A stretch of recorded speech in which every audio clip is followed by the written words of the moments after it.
I know, like I said, you know you won in 2020. Now, I'm gonna ask just a general question. Now, I've seen some reasons why this happened third your campaign.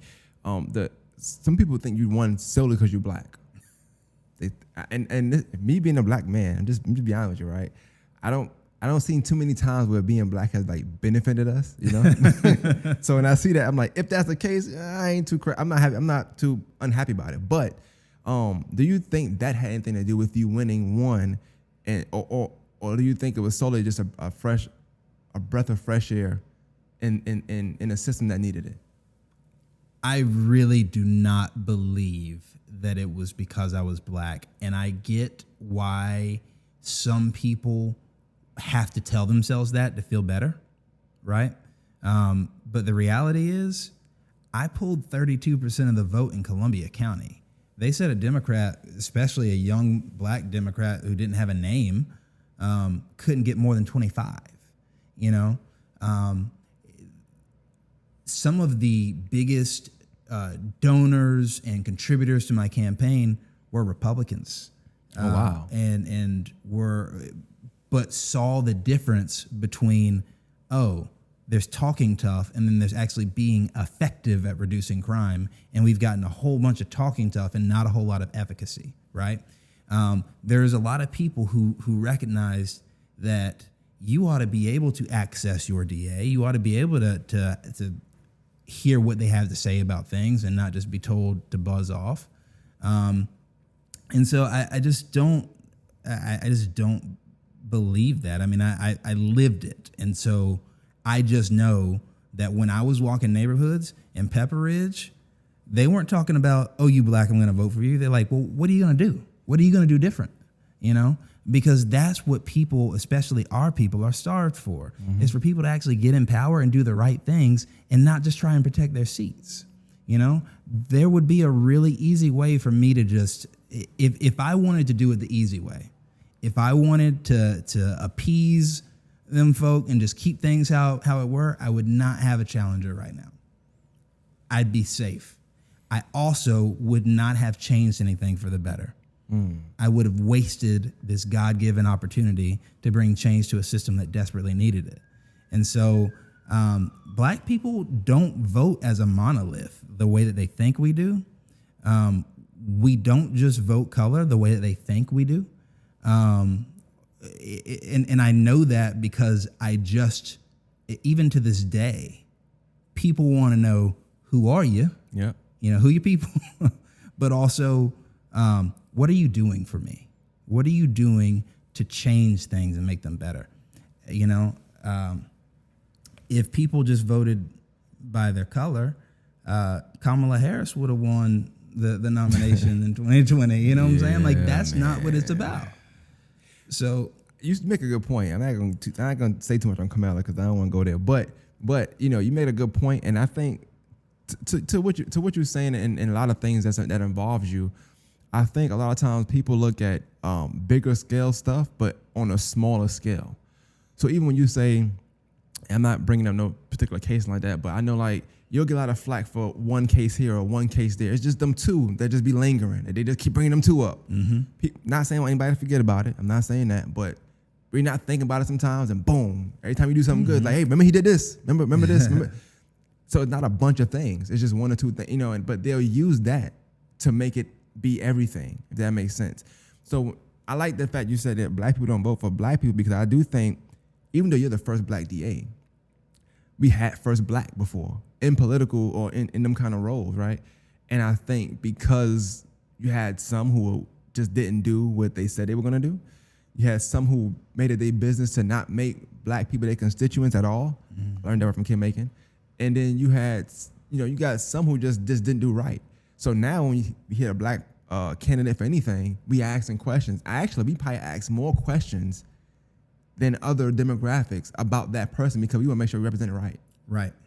So like it's tougher to get the black vote sometimes, because if you don't believe that you real, just off genuine conversation, that's enough to be like, I ain't voting for him. I don't like that. I think people say things about whether it's Roundtree, whatever, based off stuff they seen that had nothing to do with his job. Just, I seen him at Red Lobster, he was acting this way. Or I seen him on this show and he said this, them twins or whatever. Like people really stick you to like a something small you do now, especially if you're black, because that's how we kind of want to be represented the right way.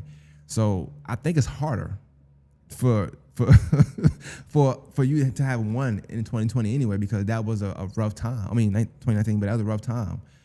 So even you winning, I can't say it was because you're black. I work somewhere where I seen you doing the work a lot anyway. I think you kind of beat the streets and, you know, you did what you're supposed to do. Which brings to my next question is like, how do you plan on like doing things this go around? Man, you're talking about like the next 4 years? Yeah. Man, there's so much that still has to change, man. And I'm proud of the work that we've done. I'm really proud of it. And I say that not to big up myself, but I have really good staff and really dedicated people who have made a lot of change be possible, right? In really what is a short amount of space. 4 years goes like that. But there are still some things that I want to do. So one of the things that I said in 2020 that I still repeat to this day is kids belong in classrooms, not courtrooms. And so we created the Prosecutors in Schools program. We created the Youth Diversion to the Arts program. But we want to expand on that. So I'm having meetings with the school system about how we can be more involved on the front end.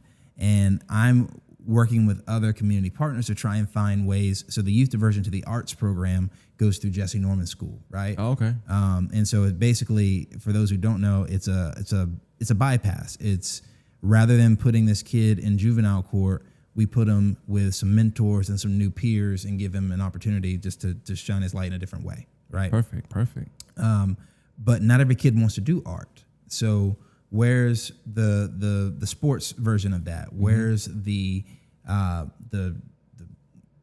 I mean, some kids want to work. Some kids want to, start making money. Like, how do we engage with them and help them kind of get to the interests that they have, right? Because you got to meet them where they are. Some of them want to be a podcast, and do all of that. And so how do we work with our different partners to expand that? But I'll tell you, man, I want to see us as a people kind of demand more by way of proactive justice and to do more in that space. And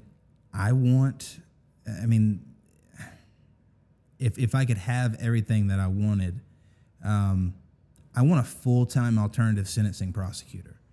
Like, right now, I've got some prosecutors who do it on the side, but I want a full-time person who's not just helping run the programs, but also helping us find new ones that can impact the community in a better way. Because I've got a program that deals with the emerging adults first-time offender, but there's another category of offender that we can't forget about, and that's the repeat offender. Right. And some people don't have any compassion for the repeat offender, but if that person never got the opportunity of a checks over stripes because it didn't exist. I was going to ask that question, yep. Like, how can you then expect them?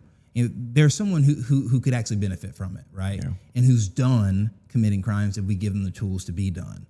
And then another thing, kind of what I'm really going to devote the next year to is restorative justice.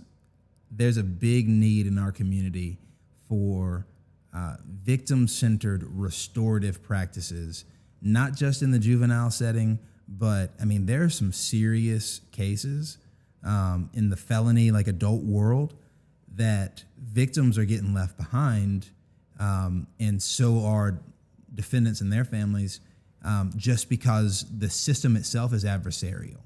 So imagine being a victim of a crime and there's no way for the system to make you whole. Like, putting this person in prison isn't going to help me. You know how often I hear a victim tell me, I just want to be able to ask them why me? Or I just want to know, I just want them to know how much of an impact that had on me, so that maybe they think better the next time around. And there are groups, there are organizations that engage in these restorative practices. And maybe it would behoove me to explain a little bit about restorative justice if we have please. time. So restorative justice says the victim has to agree and want to engage with the defendant, and the defendant has to agree and be willing to engage with the victim. And offline, apart from one another, there's, I'll just say, a mediator, but the restorative justice facilitator is working with the victim through their issues, also working with the defendant on the other side. And then the goal is that they come together in a group setting, you know, and work through the defendant having to hear the impact that it took on the victim, whatever they did, right. but also the victim getting to say, this is how you can repair this harm to me, and them coming to an agreement. And sometimes that is a better result than me just saying to the victim, well, he did this, and you know it's worth 5 years, so we'll offer him 2 years and 3 years of probation on the back end. You know, like that kind of sometimes excludes the victim from the process. Yeah. And oftentimes it is unsatisfactory because they're like an afterthought. And really, if the only time the defendant gets to hear the victim impact statement is actual minutes before the judge is about to sentence him, he ain't listening to that. Yeah, you know, he's worried about what the person in the black dress is about to do. Yeah. Right? And so the studies show that it increases empathy, it increases the ability for the defendant to associate his actions with the harm that took place. And it allows the victim to actually be heard and seen and acknowledged by the defendant. And there's a lot of value in that. And so it's not right for every case. It's not right for some of our more serious cases. But there are some where that is really the best option. Mm-hmm. And it doesn't necessarily mean that the person doesn't go to prison at the end of the day. You know, it doesn't necessarily mean that they don't, take the charge or whatever, or have to pay the money back, whatever it is. But it just gives the victim a greater voice and a more agency in the process. And the studies show the instance of recidivism is lower when you do a restorative practice. And they do it a lot in schools. That's kind of one of the main places where you'll see restorative justice practices. But there's a really good application for adults too. And we're trying to partner with organizations to make that a reality for our circuit. Because right now, there's no one in the CSRA that's doing that I'm aware of. I was going to say, just hearing how you explained it, to me, it would seem like that would actually help with more with the rehabilitation as well, to know that, to sit with that. Even if you're going to do some time still, to be able to sit with that during that time would also help with rehabilitation. It's your way of thinking and just knowing how your actions impacted somebody else's life. I think a lot of times that's not a thing. You don't get that side. And a lot of time the victims need rehab too. Yeah. You know? Yeah. I mean, like it's a really traumatic experience to have someone enter your home without your permission. You know? Yeah. Like, or even your car. That's a level of violation that most people aren't dealing with or aren't expecting to deal with when it happens. And I mean, you know, for them to have a voice and for them to have the opportunity to dictate what making it right looks like. Yeah. Not just based on what some statute says, but like on what, you know, we're going to come together and I'm going to tell you what it means for you to make this right for me. Yeah. That's powerful, man. That gives a real opportunity. If you was king for a day, all right, and you could snap your fingers and make one wish come true, what would that be?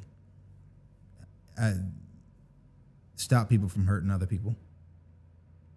That would just be it, man. Simple yet impactful. That's honestly, man, if I could get people to stop hurting other people, the rest of this is really easy to work out, man.